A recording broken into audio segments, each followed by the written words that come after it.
Hi guys, this is Jason here, as some of you may know. And for those of you who are new, who are watching this recorded or whatever, hello. And please subscribe if you haven't already. So in this lesson, what we're going to do is we're going to learn the circle of fifths. We're going to look at not really how to form it or how to just write it. I mean, that's available all over the internet. You can Google it, you can YouTube it, and even I've done a lot of lessons on the circle of fifths in terms of how to form it, in terms of how to use it. But I thought I'll do this live lesson to kind of put a lot of these pieces together, to put a lot of these things together, and then let's get cracking right away, right? So the first thing is we need to basically draw the circle. So let's draw the circle of fifths. So the circle of fifths essentially is going to be a circle of fifth intervals. So there are 12 notes in music. Let's just make a note of that somewhere. There are 12 notes in music. 7 of them are natural notes or white notes, if you will. 5 notes are either sharps or we refer to them as flats. For example, F sharp would also be called as G flat, and so on and so forth, right? Or A flat will also be called as G sharp, right? Isn't it? Okay, so let's first draw the circle of fifths, and if you have a pen and paper, do follow along with me, and we'll also try and find the notes on the piano keyboard while we do it. Okay, so generally we started off with C, and it's sort of like a clock. It's written in a clock because, or a musical clock, because there are 12 notes in music. So you essentially write it just like how a clock in your house looks. Okay, so you take C, moving forward, G, D, essentially it's fifth. So C's fifth is G, the G's fifth is D, moving on, D's fifth is A, A's fifth is E, then we do B, then F sharp. I'm just going to write it as F sharp for now. And then we have D flat, right? A flat, I'm just going to write it as flats in this in that other side of the circle. Okay, then you have E flat, B flat, F, and C. So as you can see, I'm trying my best to write it in a neat round circle.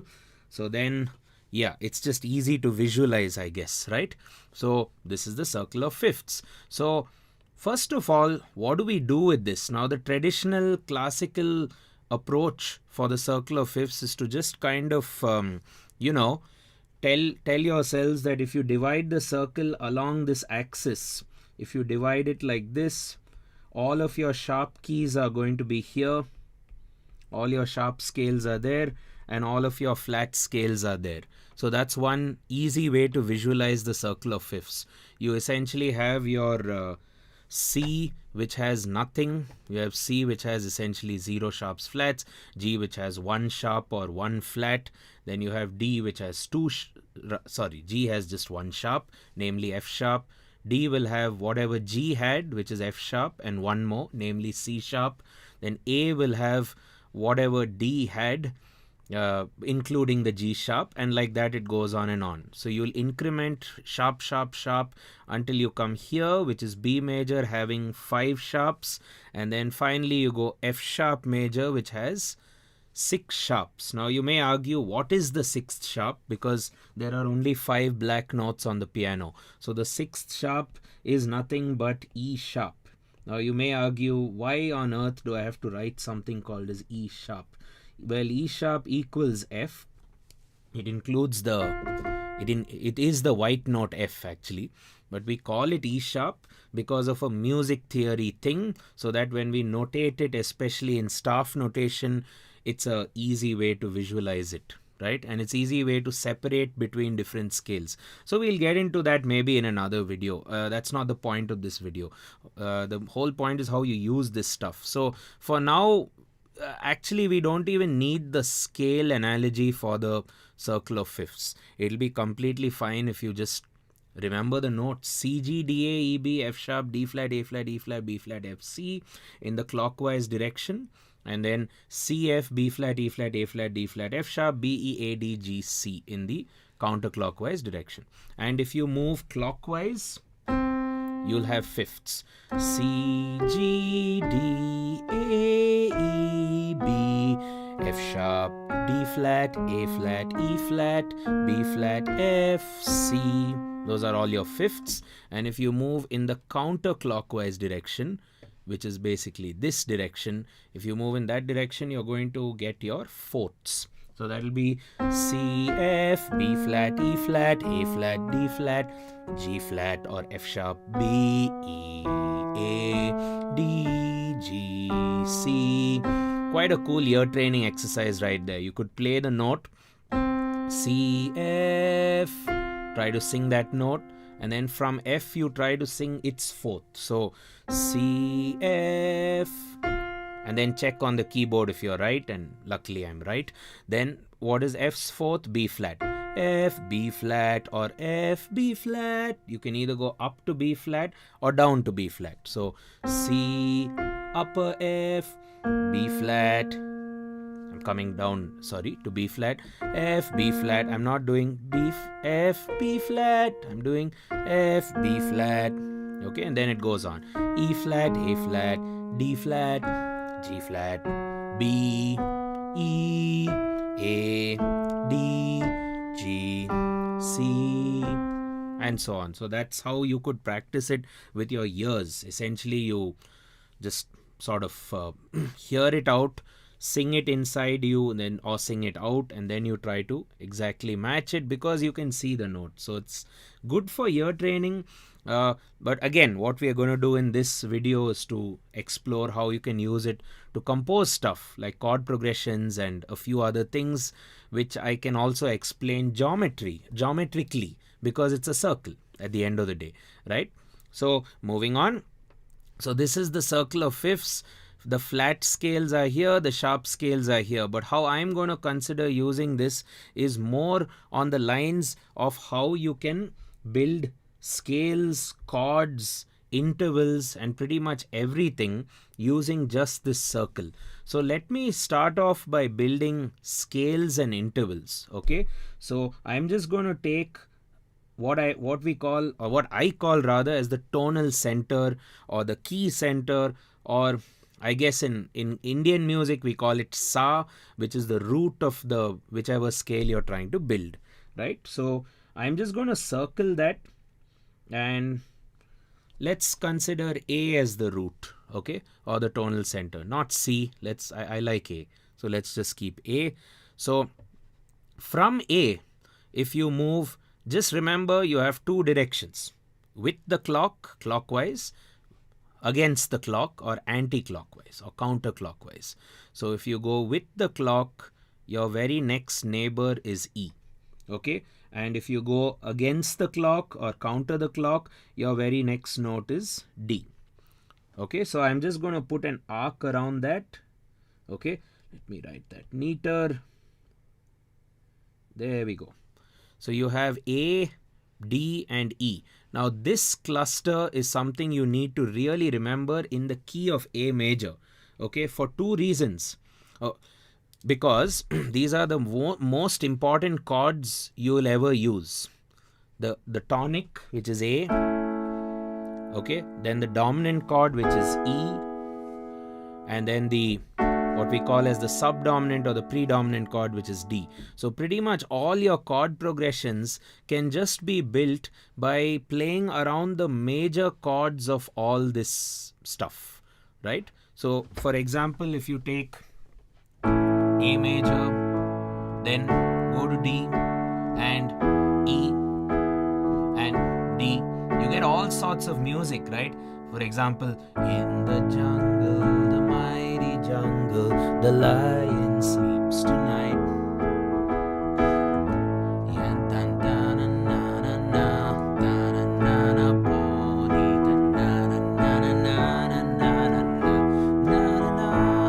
You can pretty much play a lot of music, a lot of songs actually. So if we actually go, I'm just going to go one step ahead here and then come back to the key of A. If I go here to E flat and adopt the same process, what is the process? You can double circle the root and draw like a small tiny arc around that. you're going to get E flat being the root. Its fourth, remember, counter the clock. So that's here, A flat. You're going counter the clock to A flat, and then its fifth will be with the clock. That's B flat. Okay, so wherever you are in the circle of fifths, you can easily figure out, if you know the circle well enough. I would suggest a great way to learn the circle is just to keep writing it, there's no end to writing it. You can, as you write it, you kind of get inspired and you gain a lot more things, and it needs to stay inside you. It's a very important thing to remember in music theory, and one might argue that it's probably even more important than scales. Okay, so anyway, so you have A as the key center, its fourth is D, so let's just write that down somewhere.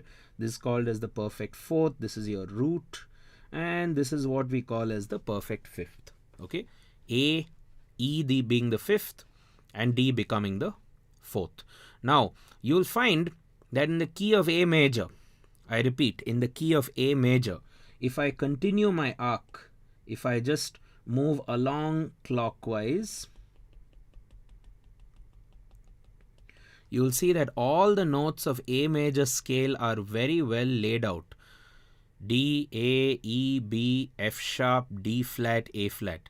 It's almost like 4, 1, 5 if you write a number combination. 4, 1, 5, 2, 6, 3, 7. And I do agree that A major is a sharp scale.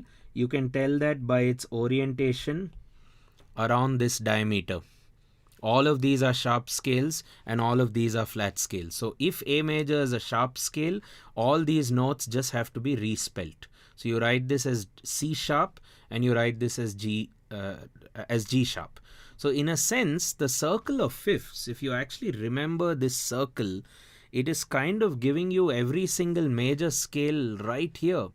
You just have to remember the circle. And here's the thing, you can also build your minor scales if you go this direction. I'm not going to write that for now, but I'll show you. You have A minor around the counterclockwise arc.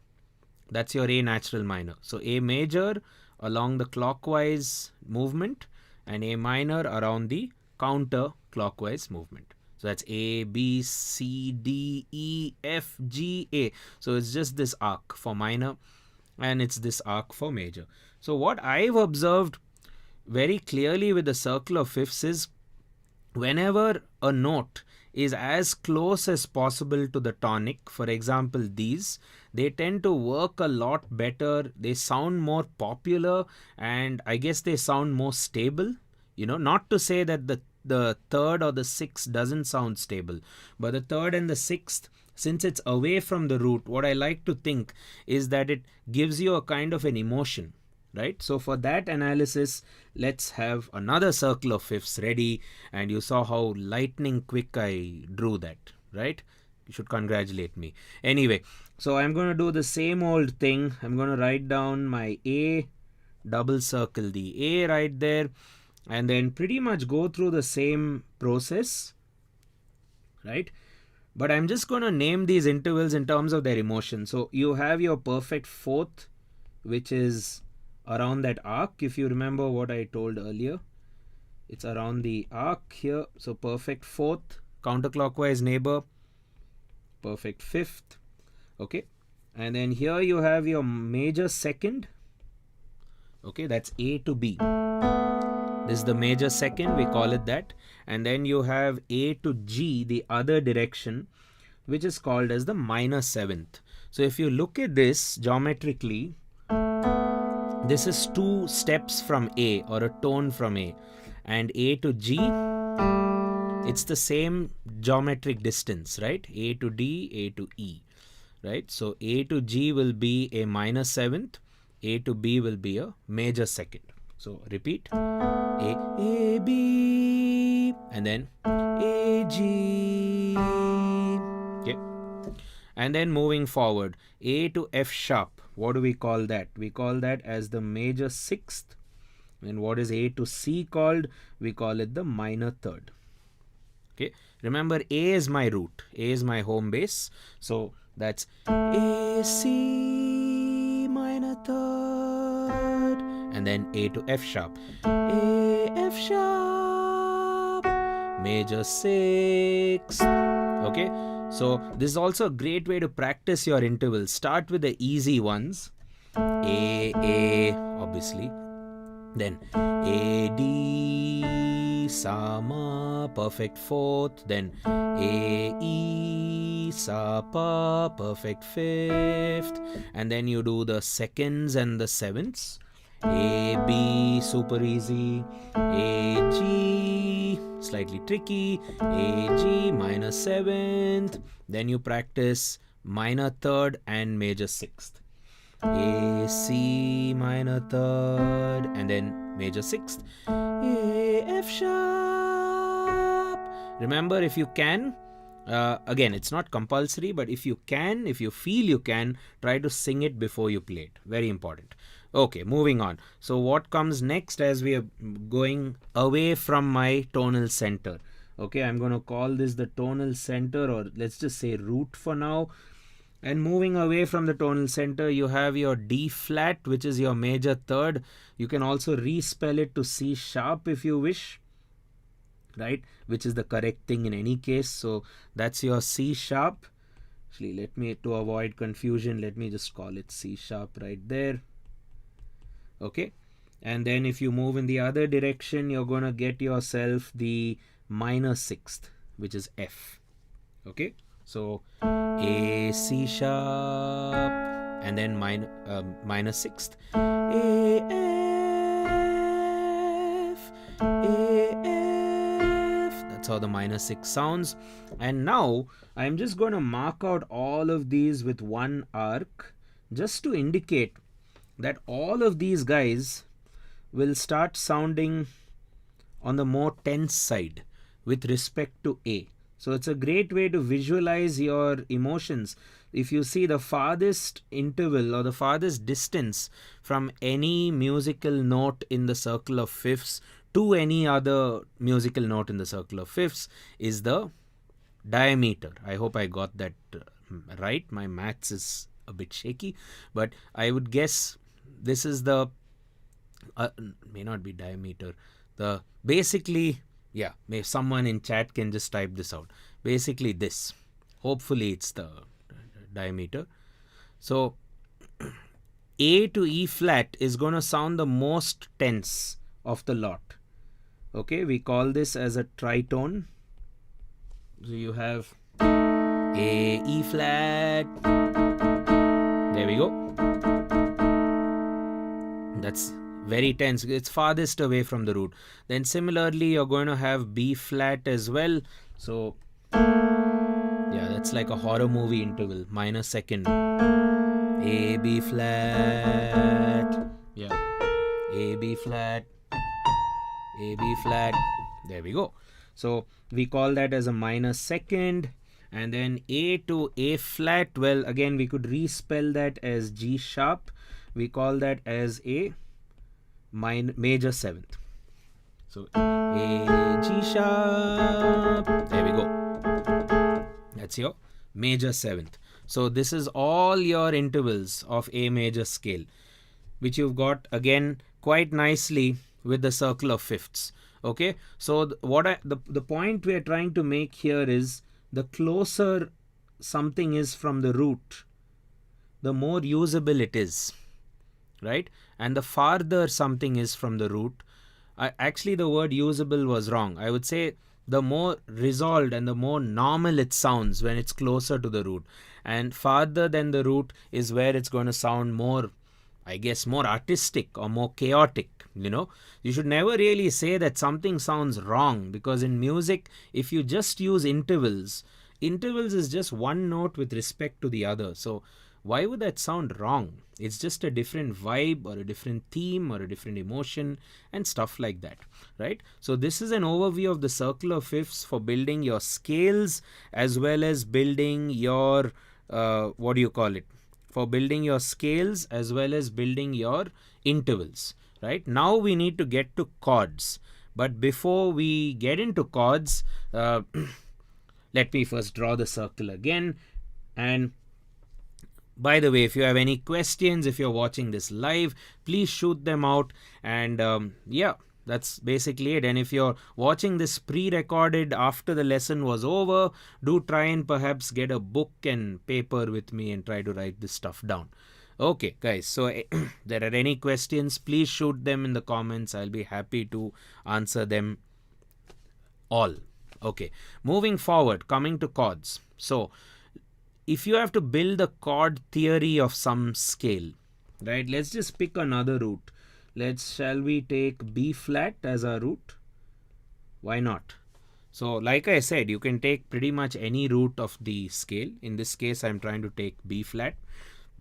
So B flat, and now we are trying to basically form all your chords around the B flat center, okay, or around this point, around this tonal center. So remember what I said earlier, the diameter, sorry, the closest neighbors, these guys, these are going to be all your major chords, okay, of the B flat major. So what I'm going to do is I'm just going to write 1, 4 and 5. So that these are your intervals and these are your chords. Whenever we write Roman 1, we indicate a capital Roman 1, we indicate a major chord, which is a sort of a happy positive sound. So this is B flat major. Coming to Roman 4, which happens to be E flat. This is Roman 4, and then you have Roman 5. There we go. Okay, so Roman 1, Roman 5 and Roman 4.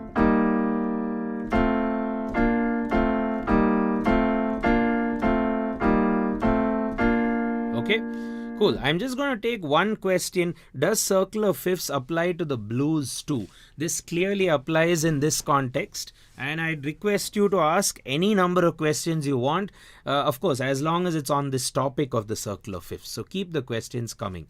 So how do you use it in blues? Well, blues music seems to have the same chord progressions, right? 1, 4 and 5. So if you do something like this, I'm on the 1. Now I've gone to the 4, back to 1, 5, 4, back to. So the chords are essentially 1, 4 and 5. So your question is, how does it apply for blues? It clearly does, because you can form the chord progression quite well, right?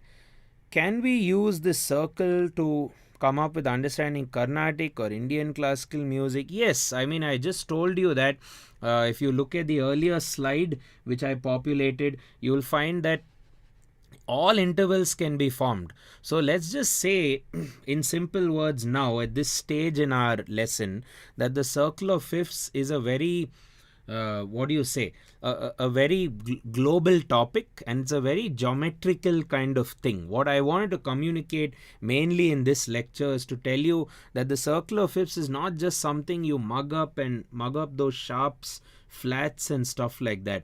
You need to understand the geometry. You need to understand the proximity of one element like F sharp from C.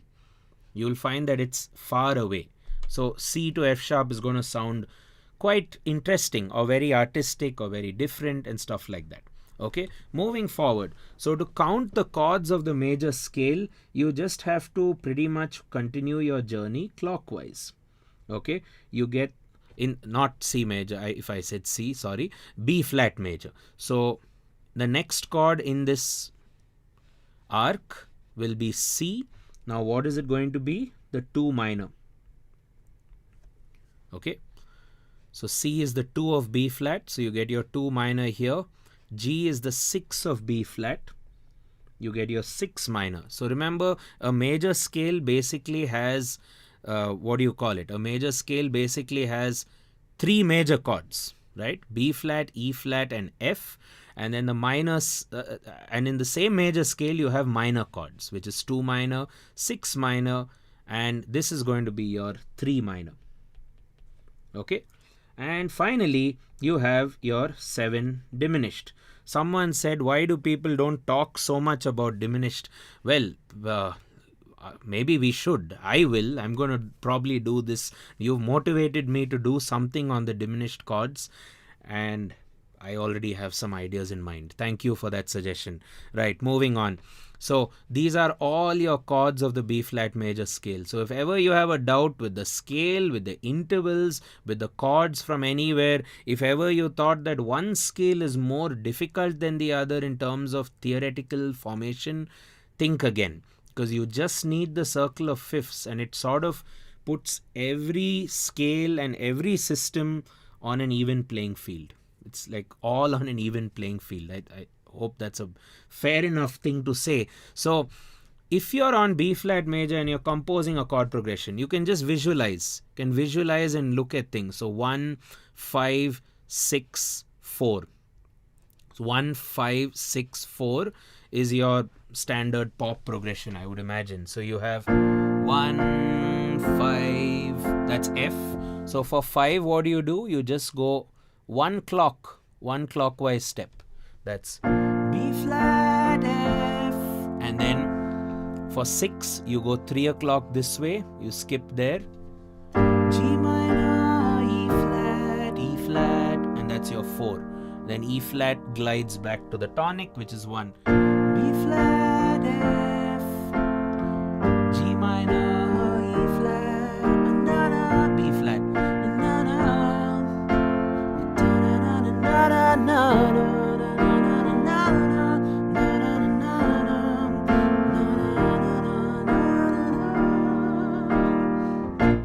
Right, and I see questions coming in.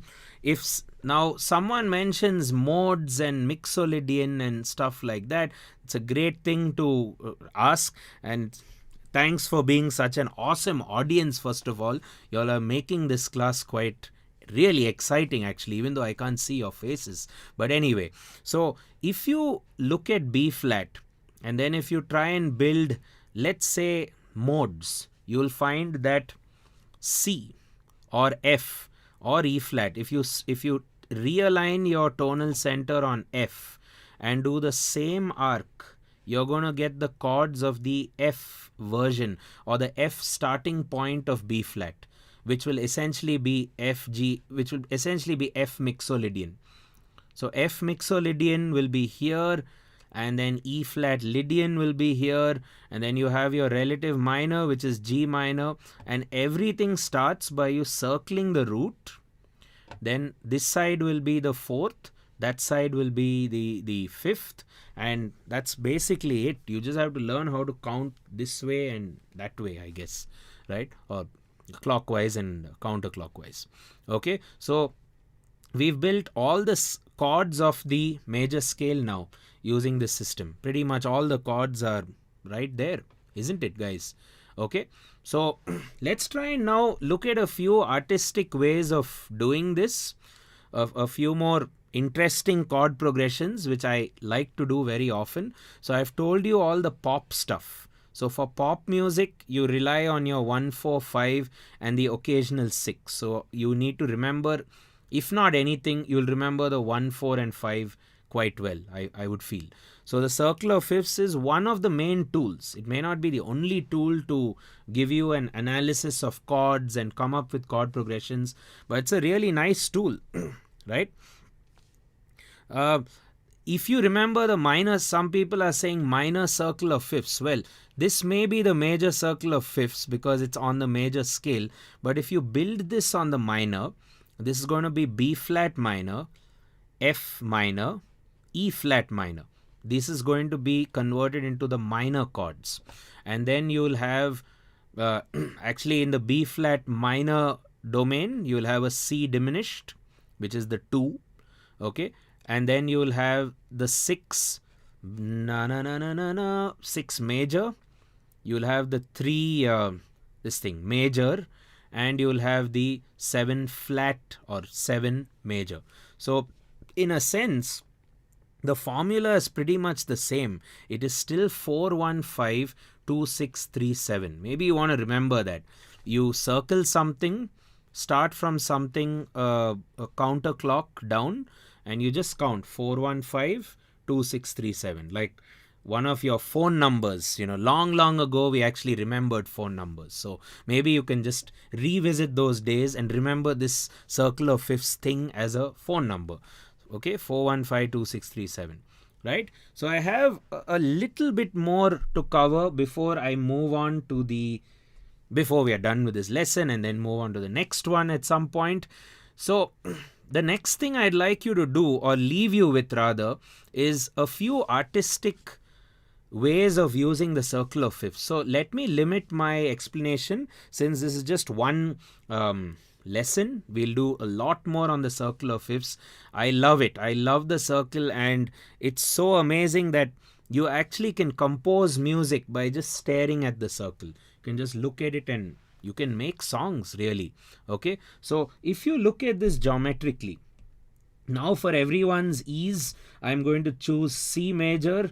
I apologize for those of you who are fans of this channel because I don't use C major. But anyway, I'm going to use C. But check this out. I'm going to do geometrical shapes. Now, what are the simplest geometrical shapes available on Earth? This one, and this one. Triangle, square, and then diamond, I'm calling it. I hope that's right, but it's almost like a square. It's the same. So let's just form these things. Let's just form these shapes from within the circle, and like I said at the beginning of the class, please draw it well. If you draw it well, you'll get these neat looking shapes. If you don't, then you have to scratch it out and do it again. Okay, this is why I would highly recommend to learn the circle of fifths. Do not download like a Google image or a Google picture of it or stick it in your room and stare at it. You're never going to remember any musical theory concept by staring at it. You have to use it. So ways to use it would be to play it and also to write it. Right now we are in the process of writing. Okay, and yes, as if you observed in the beginning of the lesson, I showed you about tension and resolution using the circle of fifths. The farther away something is from the circle, the more tense it is with respect to that root, and the closer it is, the more resolved it is, which is why C, F and G will be the ultimate pop chord progression. This will be the ultimate pop progression. But then if you do C and F sharp, which I would like to do now, that will not be so pop. Okay, so let's try and see how it goes. I'm just going to make some quick shapes. C to E flat, E flat to F, F sharp to A, and then A back to C. So this creates like a diamond kind of thing. And what I would urge you to do is now build major chords around these centers. That's C, E flat, F sharp, and A. And just play them together. Just have some fun with them together like this. Oh, sorry. C, C, A, E flat, F sharp, C, A, F sharp, E flat. You can go in any direction, guys. You can go this way, you can go that way, or you can go randomly also. And I've made songs by literally just staring at that. It's quite cool. So you go C, E flat, F sharp, A.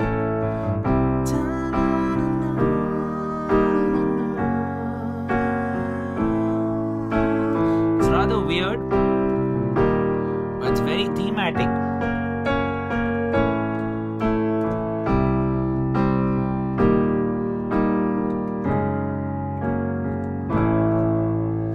So that's how you can build some very interesting progressions. Let's try and take another example. Maybe we shall do a triangle. Equilateral triangle, I guess, is the geometry explanation. Now check this out. I have drawn a triangle rather poorly. My geometry teacher, I'm sure, would have got very angry. So forgive me. So now you can do anything you want. You can do major chords.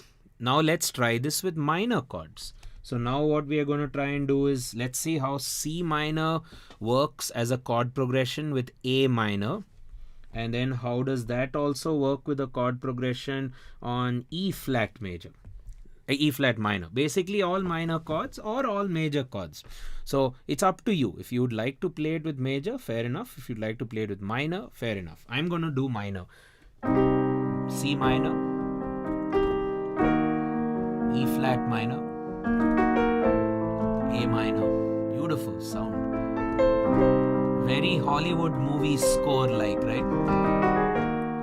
E flat minor, A minor. Very background music like, almost like a Hollywood.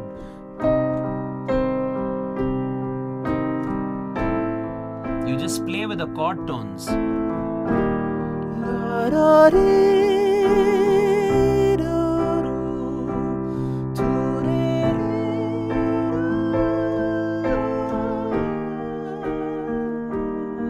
Maybe now replace all of them by majors.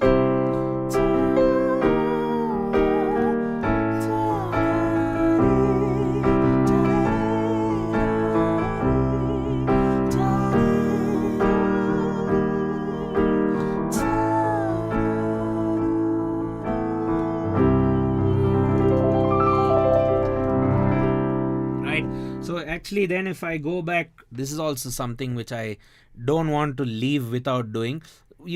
Earlier when I did the diamond shape or the square shape, I played all major chords. Now you could take the same square shape and play minor chords and see where that takes you.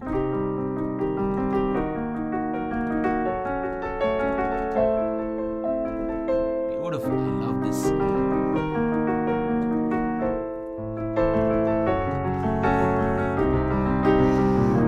Give you some unique ideas also, some non-traditional music ideas while composing your music, right? So I'm not too sure what scale you'll play over these diamond shapes or these triangle shapes. That's what I clearly mentioned at the beginning of the lesson. Circle of fifths is bigger than the topics of scales and stuff. Scales are just subsets of this circle. This circle has 12 notes. This is the bigger picture. This is the hugest picture you'll ever find in the field of music, right? Yeah, it sounds clearly like some epic background music score, or as someone says, anime theme, perhaps. Yeah, I don't watch a lot of anime themes. You can tell me about it later. So yeah, so this is essentially about the circle of fifths, and this is essentially about this lesson.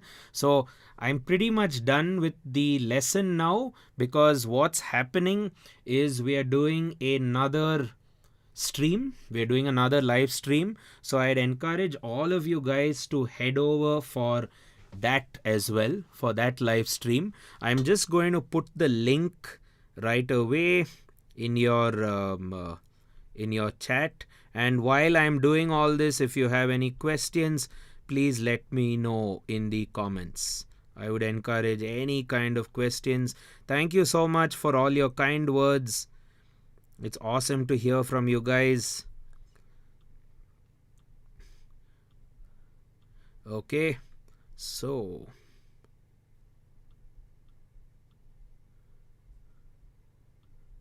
let's just, so what happens is after this stream ends, it's going to take you to the next one. So I don't have a link as such, but do check out the next lesson. So what we are going to do in the next lesson is going to be a bunch of fun.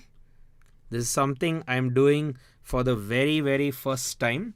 I'm doing like a quiz. So I'm going to do a quiz. I'm going to play you some stuff. You have to guess it and try it out. You need your keyboards or guitars or whatever instruments you have. Keep that ready. And the reason why I'm cutting this lesson short, I usually do longer lessons, is because we have this quiz coming up at 10:15 Indian time, which is about 6 minutes from now. But till then, if you have any questions, please shoot them. We have about a minute or two left. If not, all of you should head over there to the next live stream, as we call it. And in the next live stream, we are going to basically do quiz, like a quiz. So keep your keyboard, and we are going to challenge ourselves and see how good you are with this stuff, or how fast you are with this stuff. I may give you some note recognition stuff, some chords, some rhythm and whatnot, right? So I'm just taking a couple of your questions. Can we use a mixture of major and minor chords using these shapes? Well, of course you can, Raj. And if not, I mean, this already sounds highly unpredictable and very movie score like, but feel free. The beauty of this concept is, I think it doesn't have much to do with scales, so don't think of it too much as scale, as such, right? So that's about that. And I've also put a form in the comments. Do check it out. If you'd like, please fill up that form right away. It's in the comments, and in that form you can basically, if you'd like, you can learn with me or learn at our music school, picking up any instrument or piano or vocals, at your skill level, at your own pace. We have either video resources, or you can actually interact and learn with me live. We have courses at Nathaniel, which is the music school I'm part of, right? And all of these notes which you see, which I've populated here, you can download on our Patreon. Do head over there. It's a $5 subscription monthly, and you can get yourself a copy of each of this entire class or this entire lecture, right? So again, thanks so much for being a part of this, and do not forget to tune in to the next live stream, which is starting, well, actually now. So I will see you there. Come over. Bye.